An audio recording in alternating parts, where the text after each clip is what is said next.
Hey everybody, this is Will.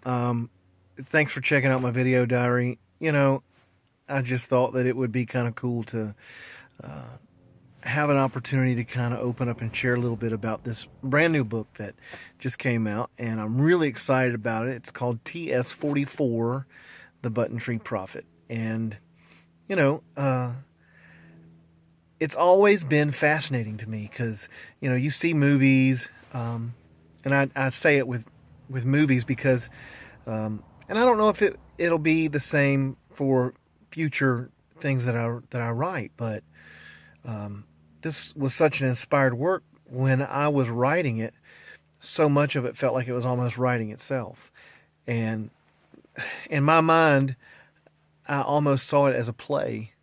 I could see and touch and hear everything going on around. I mean, it was very vivid in my imagination when I was writing this book. But so you get these movies, and when I get them, I always enjoy to see the bonus features, right? So, because you're all like, I want to see how they came up with the idea, with the plot, how the characters developed, and how they kind of crisscross one another, and that creates certain conflicts and certain serendipitous scenarios that actually feed into the overall plot. And so I like to see the storyboards, and you have this whole wall of these quick little sketches and drawings, and sometimes you have little bits of dialogue and things like that. And that is a lot of how I think in my mind. And, so much of this story was built around Travis Shipley. And just to give you a little bit of some backstory on the Button Tree Prophet, I believe the father inspired this book, but it was also supplemented with conversations that I've been having with my father.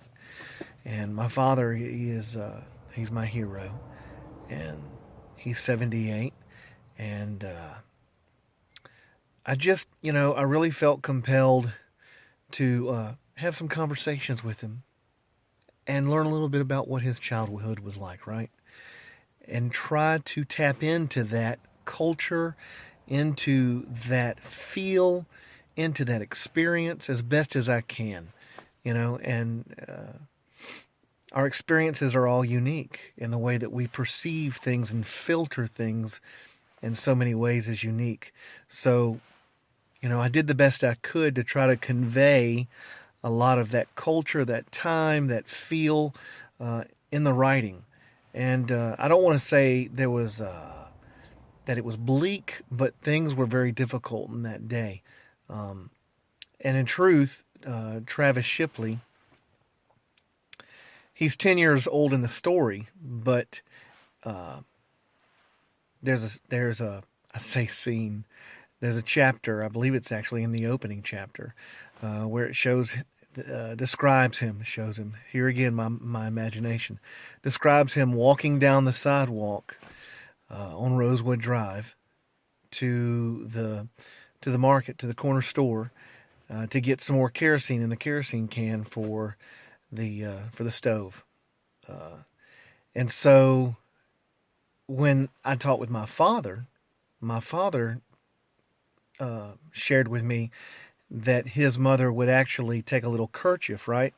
And with a safety pin a little kerchief with like a nickel or a dime in that kerchief on the inside of his shirt. And he was 6 years old. And she would send him down to the corner store alone with a kerosene can. So,